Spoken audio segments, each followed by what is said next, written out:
Vous avez compris que la carrière d'un leader juif est assez en montagne russe, avec des hauts et des bas. Toujours surprenant d'ailleurs, c'est intéressant.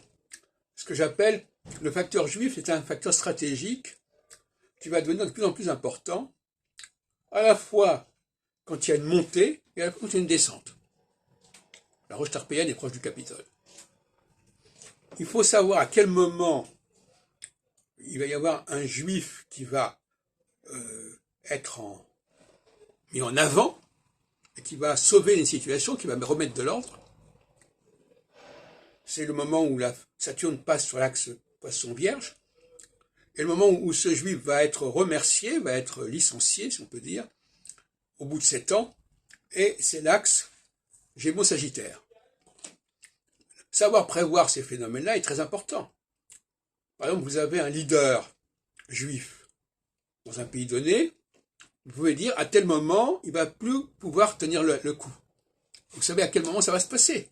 Donc vous savez que c'est à ce moment-là qu'il faut intervenir, qu'il va y avoir Et inversement, vous avez un leader juif qui est plus ou moins sur la touche, et vous devez demander à quel moment il va revenir au pouvoir. Et ça aussi, on peut le savoir.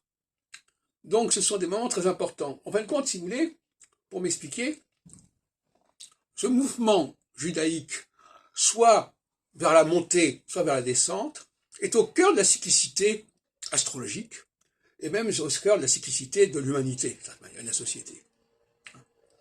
C'est-à-dire que ce sont ces marqueurs-là qui sont les marqueurs, par définition, si on peut dire, de ces axes équinoxiaux et solsticiaux. L'axe équinoxial, c'est la chute des Juifs. L'axe solsticial, c'est la montée des Juifs, tout simplement.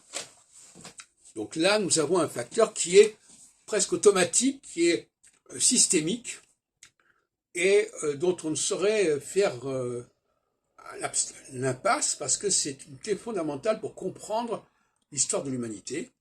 Alors on n'est pas dans les grandes fresques historiques chères à Braudel ou chères à d'autres chercheurs. On est là dans des processus qui sont typiquement ceux des vaches maigres et des vaches grasses. Hein. Donc ce sont des processus qui ne durent pas plus de 15 ans. Je suis assez d'accord de ce côté-là avec Roger Eke, à sa façon.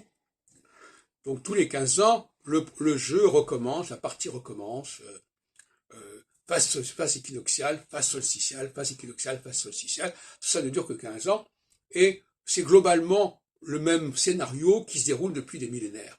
Alors, je ne sais pas exactement depuis quand, mais voilà. Alors c'est pas la peine de donner l'impression qu'il y a des périodes de plusieurs siècles qui sont comme ceci ou comme cela. Tout ça, c'est de la poudre aux yeux, c'est de la pseudo-science, parce que quelque part, je dirais que l'astrologie n'est pas une pseudo-science, mais l'histoire, d'une certaine manière, par ses façons de procéder, serait une pseudo-science.